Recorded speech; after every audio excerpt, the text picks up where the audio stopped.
Okay, okay, okay.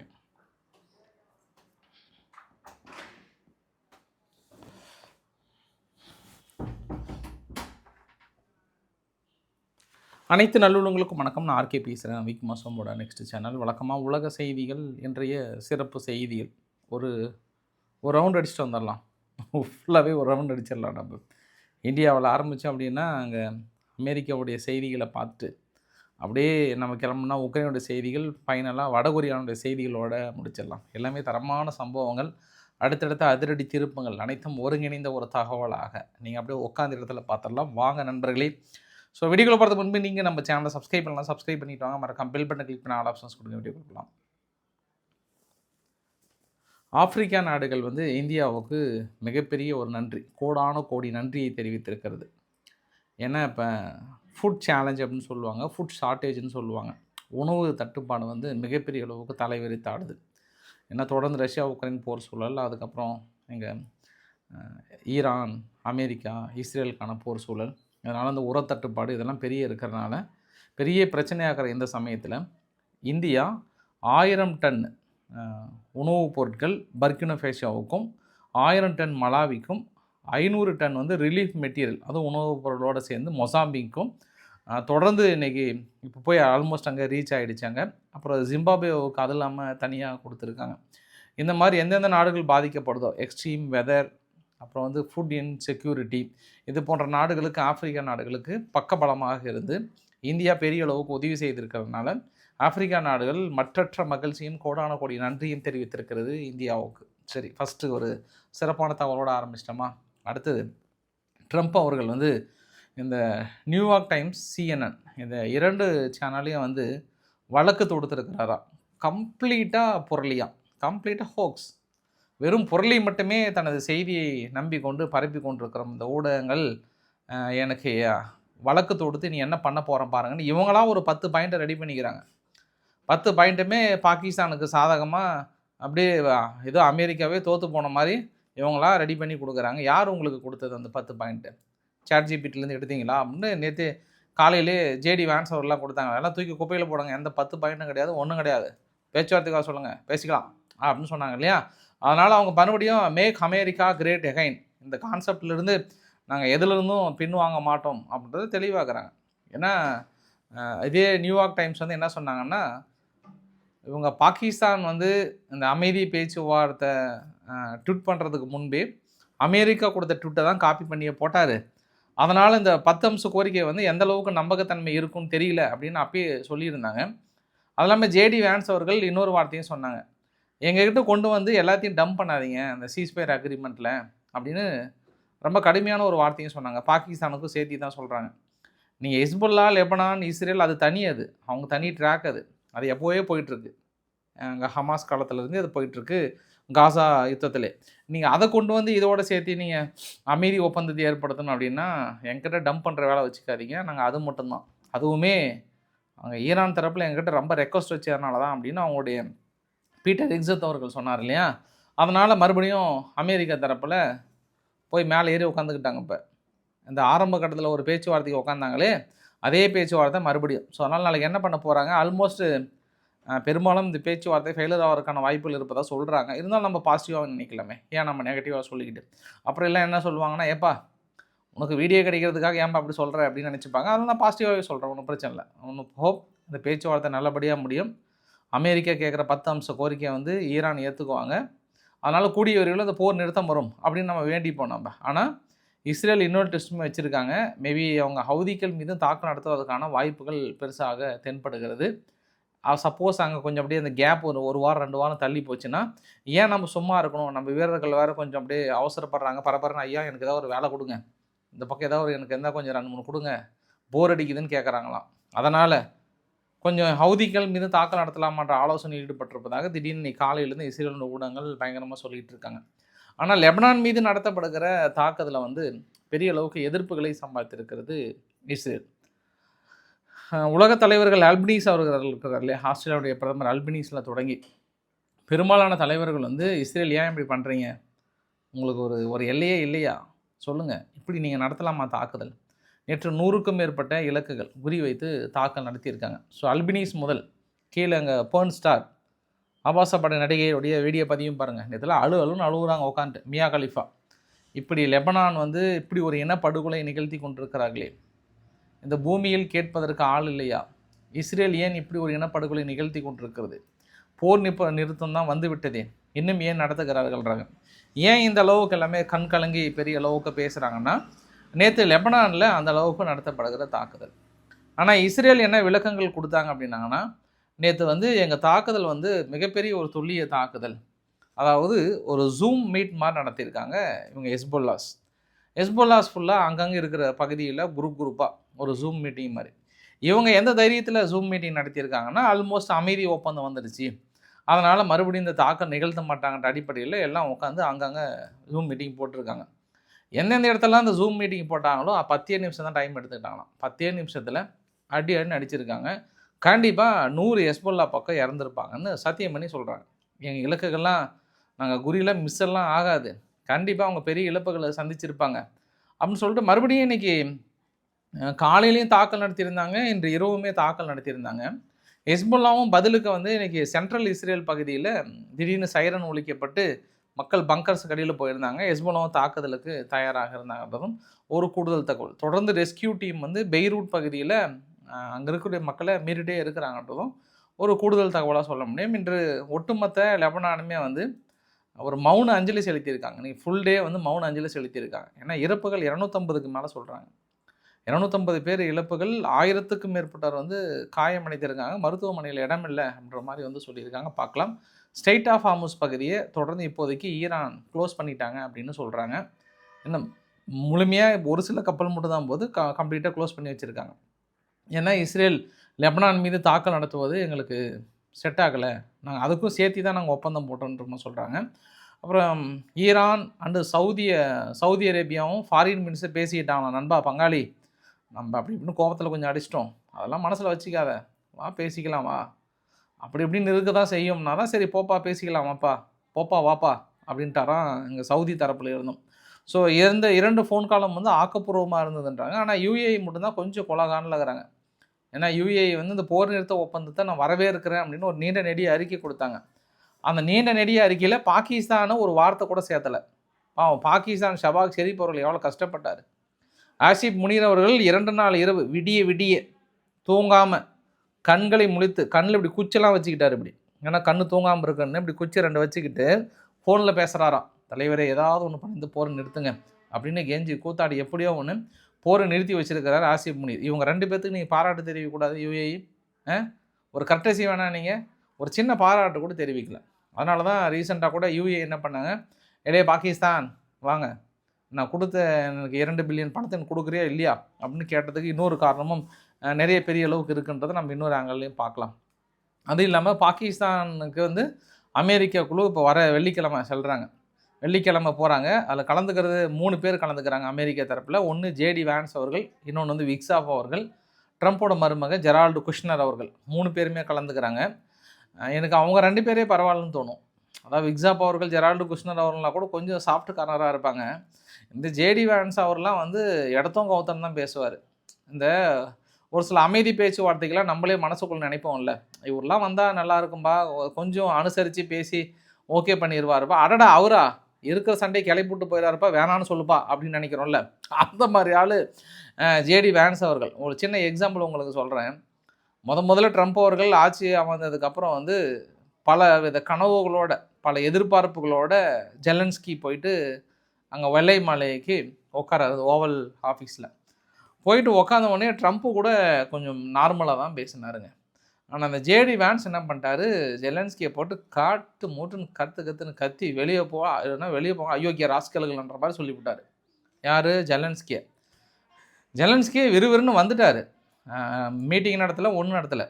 அப்போ Trump கூட ஒன்று போய் எங்கள் பணத்தை நீ அப்படி இப்படின்னு திருடிட்டு அதை பண்ணிட்டு இதை பண்ணுறேன்னு சொல்லும்போது இவர் தான் உட்காந்து ஜேடி வேன்ஸ் தான் பயங்கரமாக பேசிட்டார். ஆனால் இவர் நீங்கள் பேச்சுவார்த்தைக்கு போயிட்டு நீங்கள் உட்கார வச்சு என்ன பேசுவீங்கன்னு எனக்கு தெரியல. ஏன்னா நான் இன்னொரு தடவை தெளிவாக சொல்கிறேன், வெள்ளை மாளிகை கூட கொஞ்சம் சாஃப்ட் கார்னராக தான் பேசினாங்க கரோன் லெவிட் அவங்க. ஆனால் ஜேடி வேன்ஸ் அவர்கள் ஹங்கேரியிலிருந்து கிளம்பும்போது 10 அம்ச கோரிக்கைலாம் தூக்கி குப்பையில் போட்டு போங்க. யாருங்க கேட்டது 10 அம்ச கோரிக்கை? இப்படி தான் பேசுகிறாங்க, ரொம்ப டென்ஷனாக தான் பேசுகிறாரு. என்ரிச் யுரேனியம் வந்து அவங்ககிட்ட இருக்கலாம் கூடாது. அது யார் யார்கிட்ட இருக்கணுமோ அவங்ககிட்ட மட்டும்தான் இருக்கணும். அதுக்கு அவங்க ஒய்ஃப் எக்ஸாம்பிள்லாம் சொல்லி, இல்லைன்னா நாங்கள் அவ்வளோதான் பழைய வழியை தூக்கி போட்டு போக வேண்டியதான் அப்படின்றார். அதெல்லாம் ஏற்கனவே ட்ரம்ப் அடிக்க வரன்றதுக்கு நான் அணுகுண்டு போட போகிறேன்ற கதையை விட்டுட்டு இருந்தார் அவர் நீங்கள் கூப்பிட்டு வந்து பேச்சுவார்த்தைக்கு உட்கார வைக்கிறீங்கன்னா எனக்கு எப்படின்னு தெரியல. சரி, ஹோப் பாசிட்டிவாகவே நினைப்போம், நல்லதே நினைப்போம், நல்லதே நடக்கும்.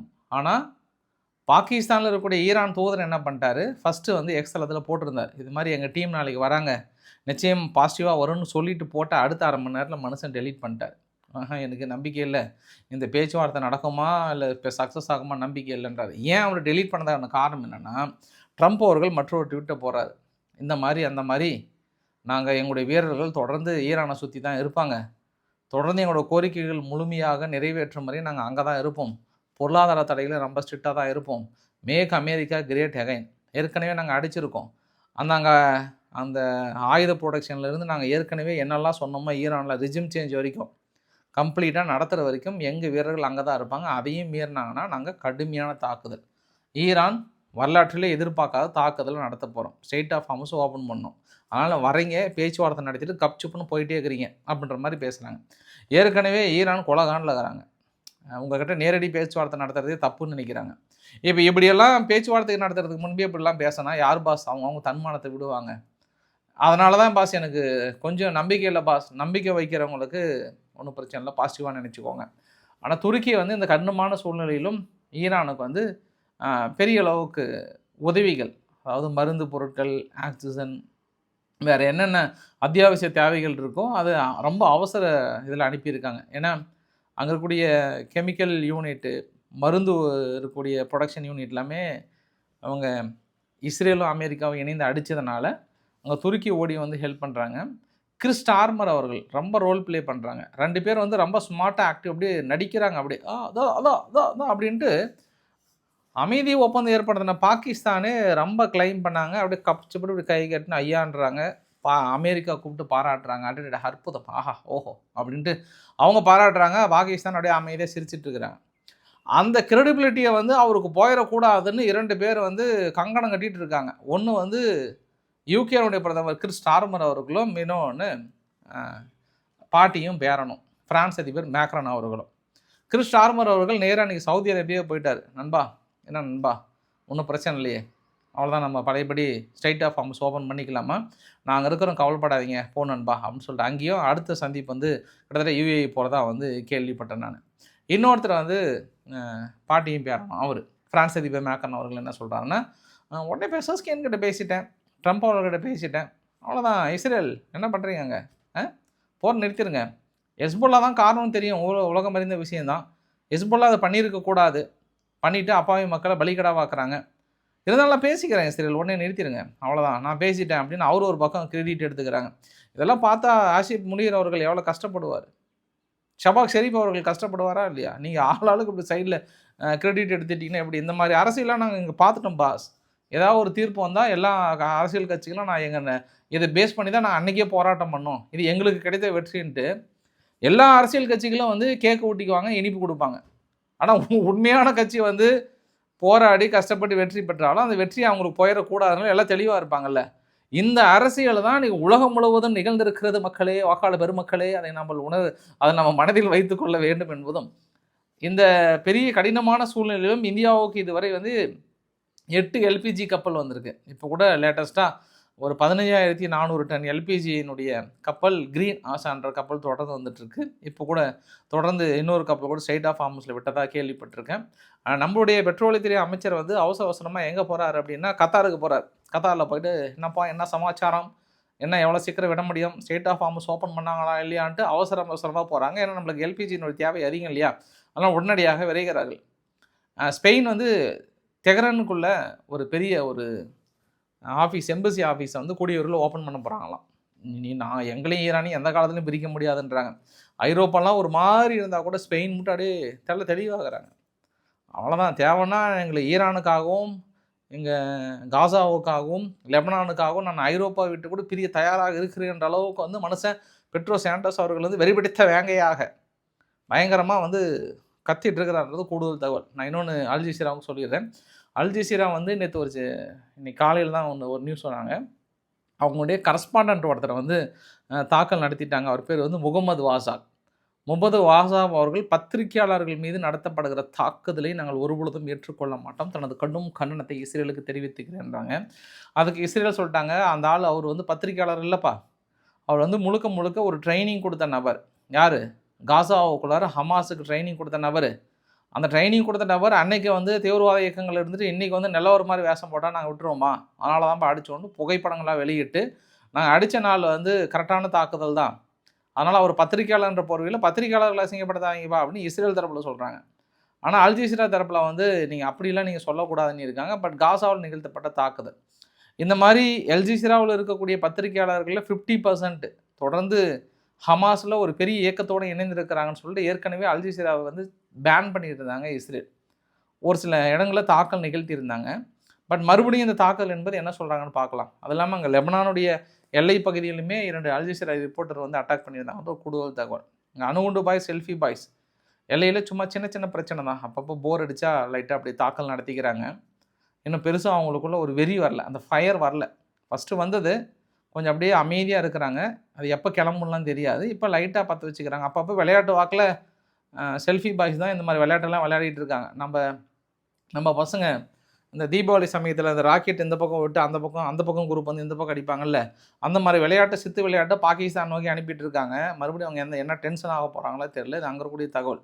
ரஷ்யா உக்ரைன் தகவல் பார்க்க போகிறதுக்கு முன்பு கனடானுடைய ஒரு எம்பி ஒருத்தர் வந்து கண்ணீர் மல்க தனது பேட்டியை வந்து கொடுத்துருந்தாரு. இந்த வருஷ பட்ஜெட்டில் எல்ஜிபிடிக்யூக்குன்னு அந்த இயக்கங்களுக்குன்னு ஒட்டுமொத்தமாக நிதி வந்து 0% ஒதுக்கியிருக்காங்களாம் அந்த கம்யூனிட்டிக்கு. என்ன அரசாங்கம் நடத்துகிறீங்க கனடா? இல்லை என்ன அரசாங்கம் நடத்துகிறீங்க? எல்ஜிபிடிக்கியோட முன்னேற்றத்திற்கு ஒரு நயா பைசா கூட ஒதுக்கலைன்னா எப்படி சொல்லுங்கள்? முந்தைய அரசாங்கம் எவ்வளோ ஒதுக்குனாங்க? பைடன் இருக்கிற காலத்தில் பயந்து ஒதுக்குனாங்க.